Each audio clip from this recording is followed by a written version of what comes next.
que es la actual Turquía. Y un detalle es que Tarso, la ciudad natal de Pablo, estaba ubicada en Cilicia. Así que probablemente el apóstol Pablo, en ese tiempo Saulo, asistía a esta sinagoga.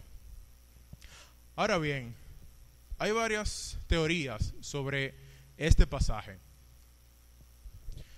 Hay una que dice que el texto se refiere a una sola sinagoga donde concurrían todos estos personajes, todo este tipo de personas de estas diferentes ciudades concurrían en una sola sinagoga. Y como ya dije, las sinagogas específicamente eran lugares donde se reunían los judíos, pero no los judíos per se, sino los judíos que habían sido dispersados. Estos judíos no tenían acceso al templo y por lo tanto ellos asistían a estas sinagogas, y eran muchas en ese momento. Entonces, lo que sí pudo haber sido es que el texto se refiere a 3 sinagogas que convoca a estos grupos de personas, estos grupos de estos diferentes gentilicios de Alejandría, de Cirene y de Cilicia. Estos 3 grupos pudieran estar conformados por los siguientes ciudadanos. La sinagoga de los libertos, ya sabemos, esos judíos que eran esclavos liberados, eran conformados por esos judíos. Entonces había una segunda sinagoga que era conformada por los de Cirene y Alejandría, y una tercera estaba conformada con personas que provenían de Cilicia y Asia Menor. La razón por la que no es un poco improbable que fueran todos en una sola sinagoga es por la diferencia de culturas, por las diferencias lingüísticas también. Entonces, es por esa razón que se dice que, o es la teoría más lógica, que cuando el texto menciona que se levantaron de la sinagoga llamada de los libertos, y luego menciona los de Cirene y menciona de Alejandría, de Cilicia y Asia, se está refiriendo a 3 sinagogas que tenían entonces ya divididos a estos ciudadanos. Pero lo que sí es cierto, hermano, es que el texto dice que estos disputaban con Esteban. Es decir, ellos se enfrascaron en una discusión, en una polémica, y el verso 10 nos da más detalle acerca de esto que sucedió con esta sinagoga y con Esteban. Esteban asistía a las sinagogas, obviamente. Por esa razón entonces nacen esos conflictos. El verso 10 dice: pero no podían resistir a la sabiduría y al espíritu con que hablaba Esteban. No podían resistir a la sabiduría y al espíritu. El poder de la palabra, hermanos. El poder de la palabra, irresistible, llena de sabiduría, llena de verdad, que confronta, y que aquellos que son pecadores, necios, este tipo de palabras, lo único que ellos tienen como opción es revolcarse dentro de su maldad, de su oscuro corazón. Y dice el texto que ellos no podían resistir a la sabiduría con que hablaba Esteban. Y era lo mismo que sucedía cuando nuestro Señor Jesús, de su boca, confrontaba a los fariseos, confrontaba a estas personas que buscaban conflicto, buscaban mostrar a Jesús como una persona que se oponía totalmente a todo el sistema judío. Y esto vemos ahora similar en Esteban con estos judíos. Estos judíos no podían aguantar los argumentos, no podían resistir, no podían rebatir los argumentos de Esteban. Entonces, ¿cuál es la opción?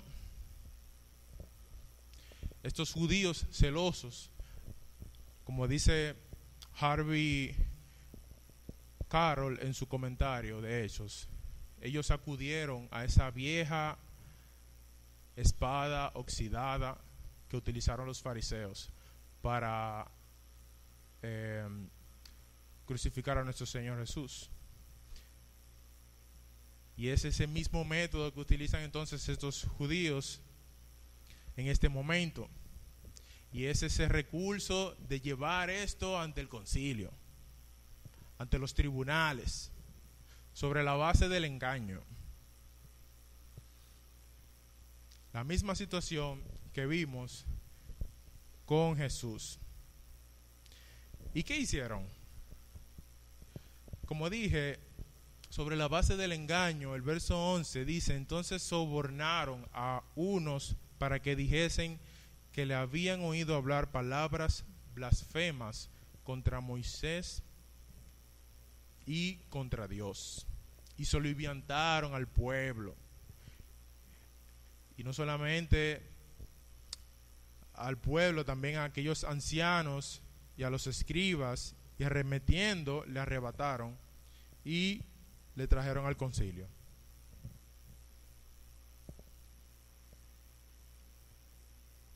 Desesperados por silenciar a Esteban, buscaron falsos testigos, así como hicieron con nuestro Señor Jesús. Y vamos a revivir ese momento en Mateo, el capítulo 26, versículo 59 al 61.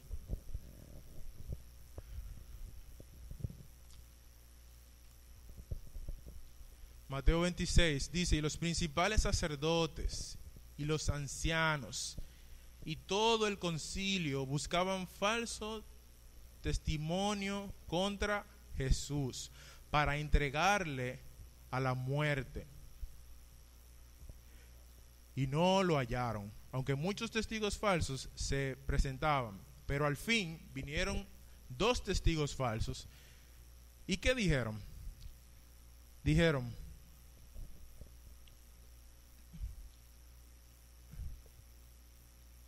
Mateo capítulo 26.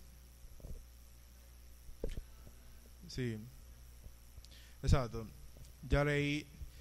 Y buscaban a falsos testigos para someter a Jesús, sobre la base del argumento de que Jesús decía que iba a destruir el templo, y ellos iban con esa misma acusación. Este blasfema contra Dios y contra Moisés, diciendo que va a destruir el templo, retorciendo las palabras. Es el mismo principio de mentira que utiliza Satanás en el inicio, allá en el principio, en el Génesis, cuando retuerce lo que dice Dios al hombre, cuando lo retuerce y le dice con que Dios os ha dicho que no comáis de ningún árbol, y eso no fueron las palabras utilizadas. Entonces estos falsos testigos utilizan ese mismo mecanismo y dicen, este hombre ha dicho que va a destruir el templo, y ellos se referían a ese momento cuando Jesús entra al templo y despoja o despeja todas esas personas que estaban vendiendo dentro del templo y que estaban haciendo mercado y negocio. Y los discípulos le preguntan, le cuestionan a Jesús y le dicen, ¿quién te ha dado potestad para tú hacer estas cosas? Demuéstranos una señal de que Dios te ha dado autoridad para tú hacer eso. Y el Señor les dice, ¿ustedes quieren una demostración? Este templo en 3 días, este templo lo destruiré y en 3 días lo reconstruiré. Dice específicamente el verso, capítulo 26, versículo 61. Estoy leyendo la Nueva Versión Internacional.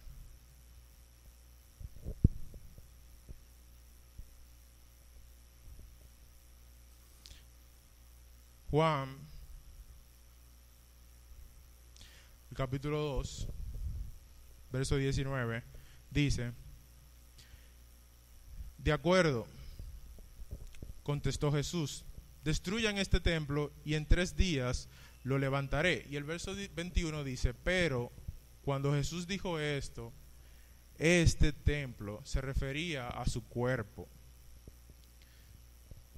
Estaba haciendo referencia a su muerte y resurrección, a raíz de una cuestionante por parte de sus discípulos. Ustedes pueden leer el texto completo allá en Juan, el capítulo 2, verso 19 en adelante. Y Jesús estaba haciendo referencia a su cuerpo, pero estos falsos testigos fueron ante el concilio y trataron de insinuar otra cosa para que viniera entonces la injusticia a Jesús. Entonces, volviendo a Esteban,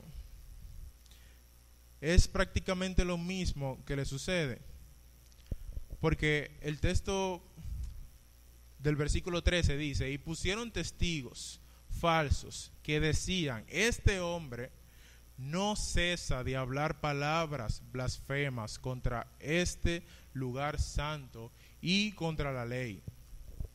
Verso 14, pues le hemos oído decir que ese Jesús de Nazaret destruirá este lugar y cambiará las costumbres que nos dio Moisés. Acusaciones falsas nuevamente.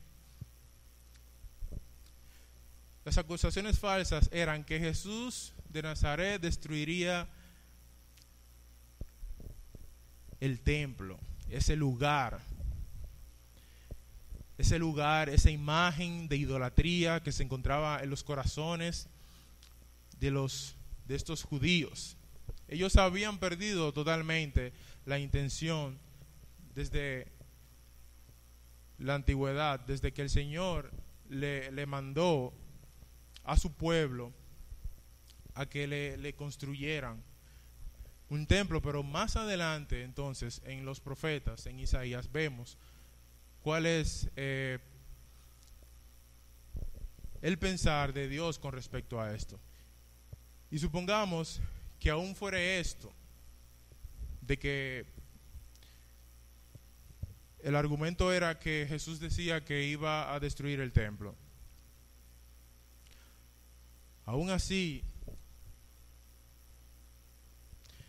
decía el Señor, yo supongo que los argumentos de Esteban eran estos, lo que encontramos en Isaías, el capítulo 66, cuando dice: Jehová dijo así, el cielo es mi trono y la tierra estrado de mis pies.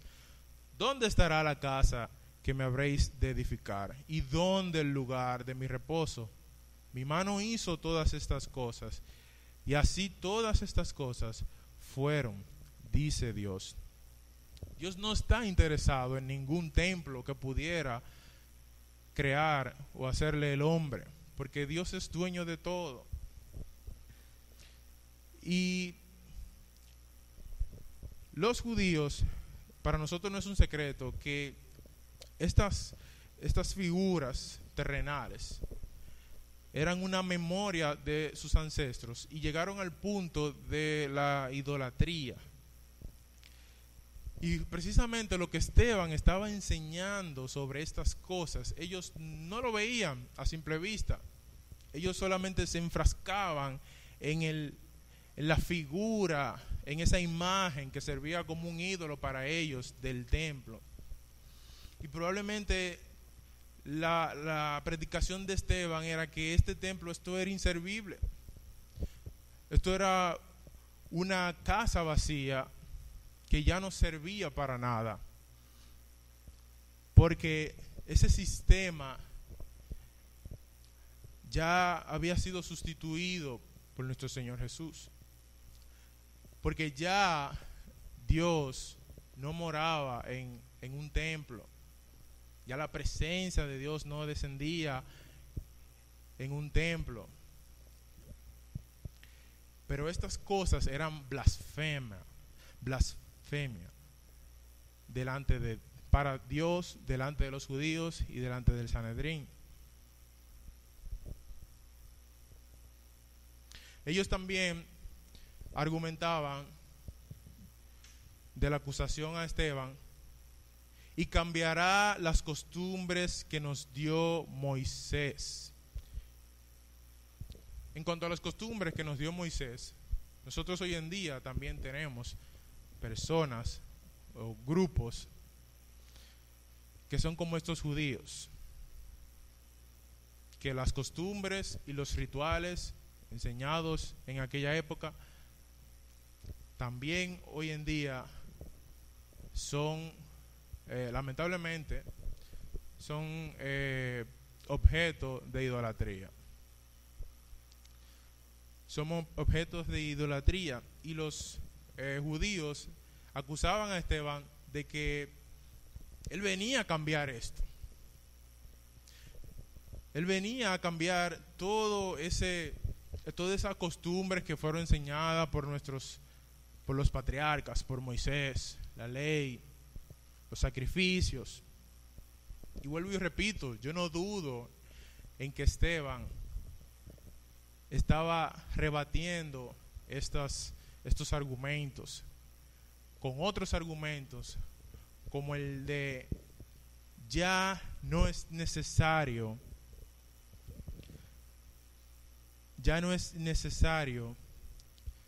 esa pared divisoria entre los judíos y los gentiles.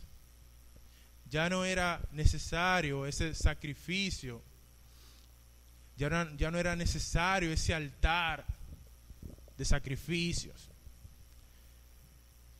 ya no era necesario ninguno de esos sistemas, porque Cristo había cambiado cada una de esas costumbres que se quedaron huecas. Y yo no dudo que los argumentos de Esteban habían sido esos, de que judíos y gentiles eran un solo pueblo en Dios, eran un solo pueblo en Cristo, por Cristo.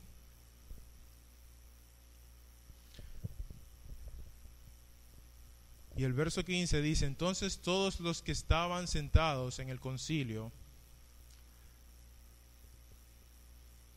al fijar los ojos en él, en Esteban, vieron su rostro como el rostro de un ángel.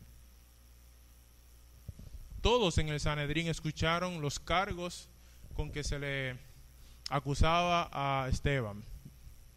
Todos escucharon las falsas acusaciones. Pero cuando el Sanedrín fijó los ojos en Esteban, no vio a una persona endemoniada, no vio al rostro de esta persona depravada con la intención de blasfemar contra Dios y contra Moisés. Dice el texto que al fijar los ojos en él, ¿vieron a quién? Vieron su rostro como el rostro de un ángel.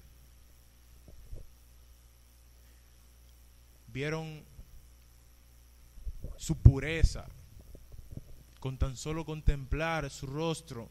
Al fijar sus ojos en él, vieron su mansedumbre, vieron la calma que era reflejada a través de Esteban, la presencia de Dios.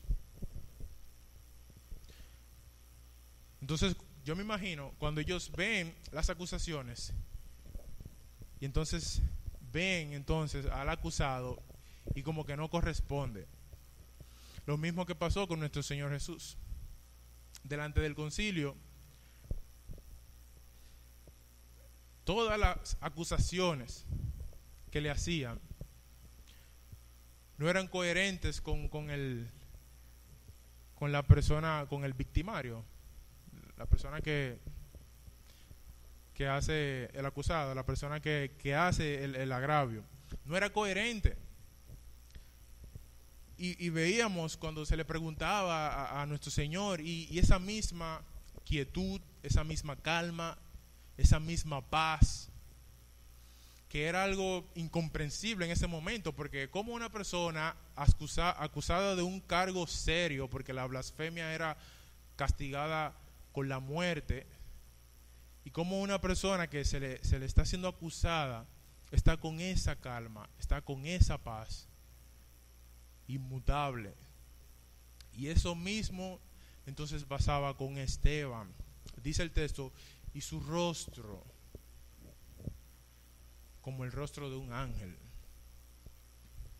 ¿Y qué produce esto entonces? Lo que ellos no entendían es que esto solamente lo producía la soberanía de Dios. Una persona que conoce y tiene bajo control todo lo que va a acontecer. Pero para nosotros esto es algo, para nuestras mentes finitas, esto es incomprensible.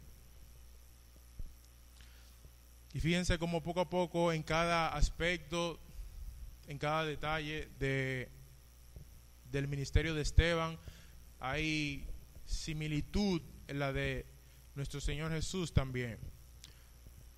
Pero yo creo que el elemento en común que hace que estos dos casos sean parecidos es el Espíritu Santo. Es Dios en medio de cada situación. Lo único, hermanos, entonces, que trae a nosotros esa calma, esa piedad, ese sentido de justicia, de que estoy haciendo lo correcto, solamente proviene de Dios, solamente proviene de su Espíritu Santo. Y ahora le toca a Esteban, un hombre, al igual que usted y que yo, con las mismas facultades. Vemos cómo Lucas lo expone, cómo detalla su ministerio, su vida, y vemos con el poder, vemos con el compromiso, con el denuedo que Esteban lleva a cabo este ministerio. Y esto es algo que nos enseña a cada creyente hoy en día. La vida de Esteban, un griego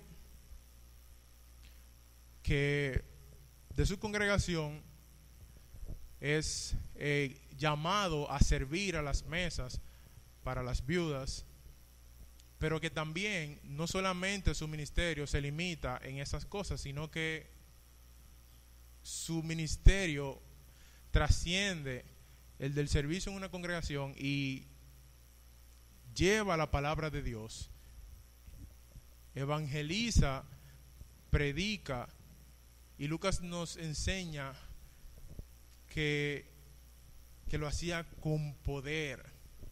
Un varón lleno de fe, lleno del Espíritu Santo y de sabiduría. Al sumo sacerdote no le queda otra pregunta que decir, verso 1 del capítulo 7. El sumo sacerdote dijo, entonces, ¿es esto así? En una terminología moderna, esto se traduce como se declara culpable o inocente.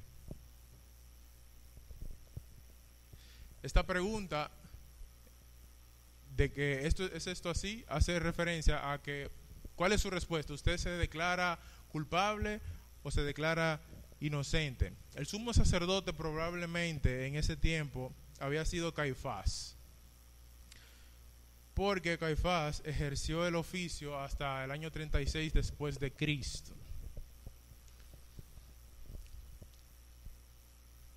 se declara culpable o inocente. Y nosotros pudiéramos hacer entonces el ejercicio de ponernos en el lugar de Esteban al hacernos esta pregunta, o en nuestro tiempo, ya en un tema contemporáneo, que nos cuestionen, que nos pregunten acerca de la fe en que creemos. ¿Cuál sería nuestra respuesta?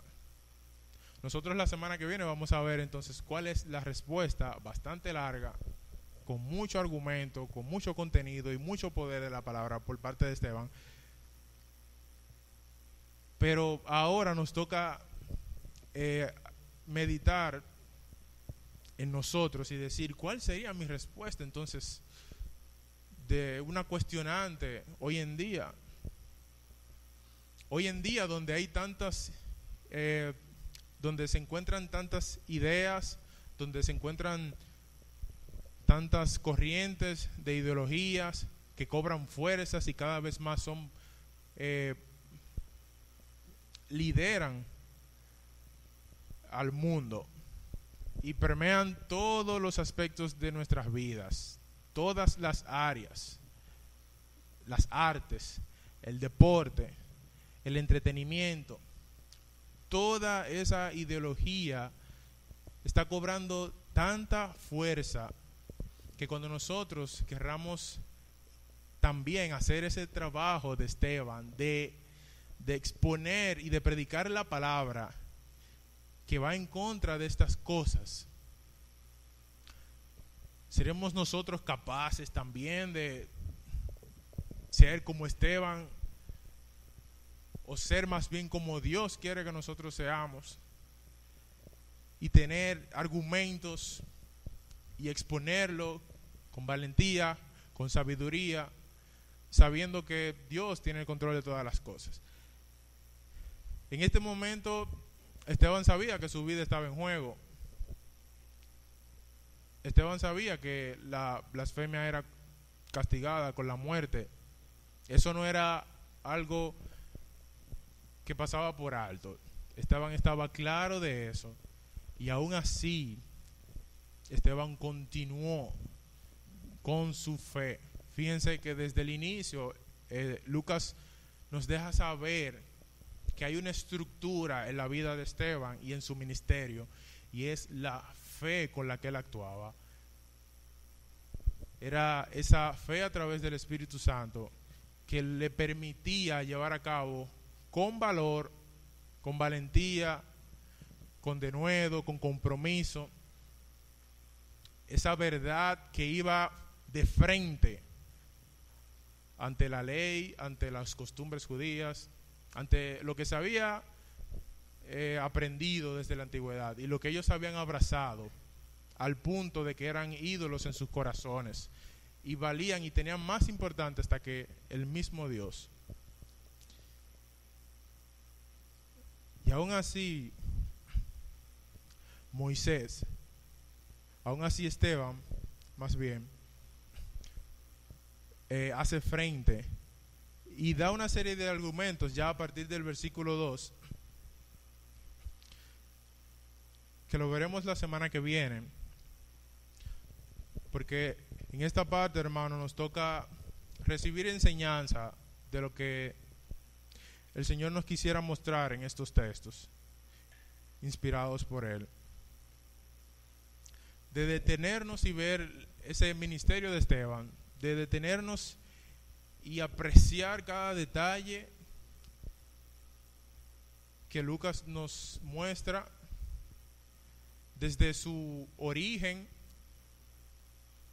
griego, que no está en su hábitat. Supongamos que una persona que es de padre dominicano, pero es nacido en Estados Unidos, esa persona viene entonces a este país.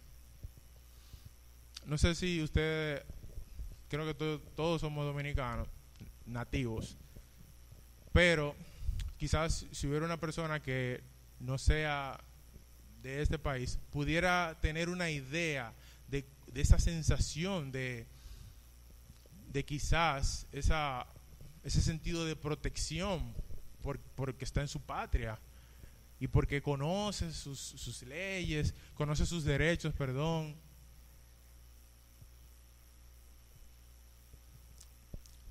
Porque en el caso de Esteban, como ya habíamos mencionado,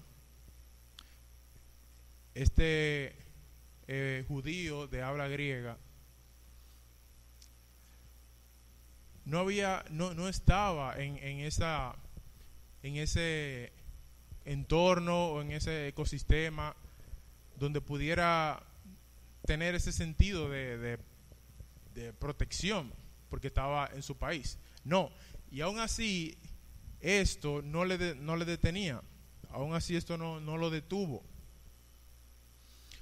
Yo tengo un amigo desde el colegio que él era dominicano, pero él había nacido en otro país y estaba aquí. Entonces yo podía ver, sin ni siquiera sentarme a hablar con él, solamente yo viéndolo me hacía la idea de cómo él se sentía. Yo veía sus gestos, yo veía su cara, su semblante de esa preocupación cuando se le acercaban y cuando le decían cosas, porque él desconoce muchas cosas, él desconoce muchas expresiones,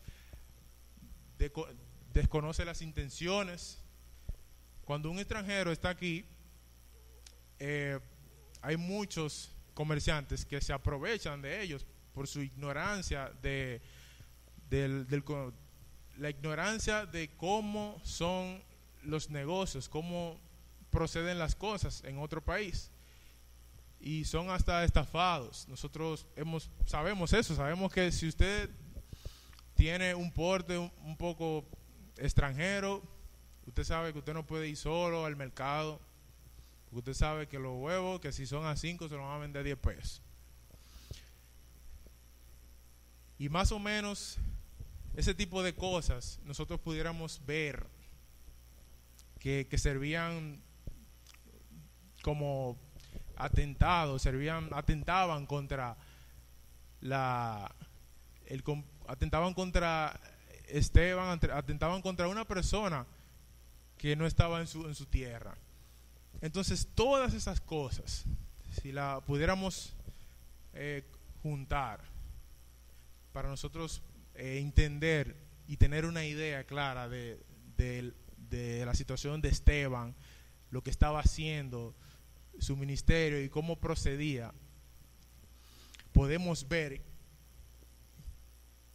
que Esteban era un siervo poderoso. No, podemos ver que Dios tiene poder para hacer grandes cosas con sus siervos, que Dios tiene poder para hacer grandes cosas que glorifican su nombre, pero que también salvan a su pueblo. Nos queda a nosotros de estar preparados, y nos queda a nosotros el compromiso de estar listos para nosotros cumplir con el compromiso, con el ministerio o con el mandato que Dios pone en nosotros. Vamos a orar en este momento. Padre, gracias te damos, Señor, por este momento. Gracias, Señor, porque tu palabra nos enseña cada día algo nuevo, aunque quizás hemos escuchado muchas de estas cosas, hemos visto y leído y estudiado acerca de Esteban. Estoy seguro que hoy podemos llevarnos algo que edifica nuestras vidas, porque así eres tú, Señor. Tu palabra es nueva cada día para nosotros. Te rogamos, Señor, que tú pongas en nosotros cada día, Señor, esa intención, ese compromiso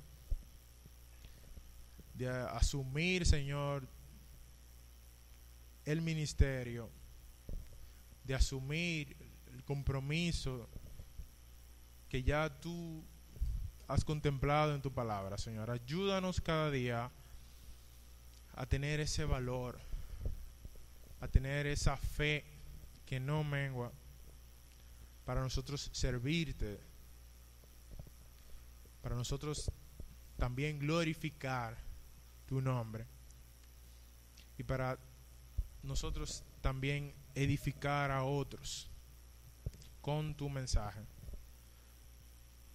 Padre, gracias porque tu misericordia ha sido con nosotros y nos has permitido aprender y ver estas cosas que en aquellos momentos no se veían y que quizás nosotros pudiéramos ser uno de esos ignorantes, Señor, que no entendían el propósito de tu verdad en ese momento. Pero gracias te damos porque tu gracia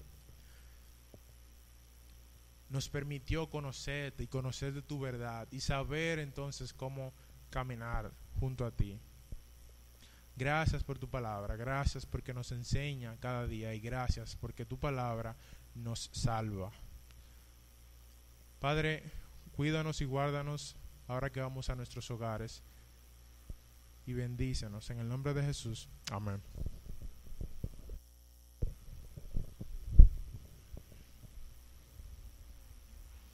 Dios le bendiga, hermano, estamos despedidos.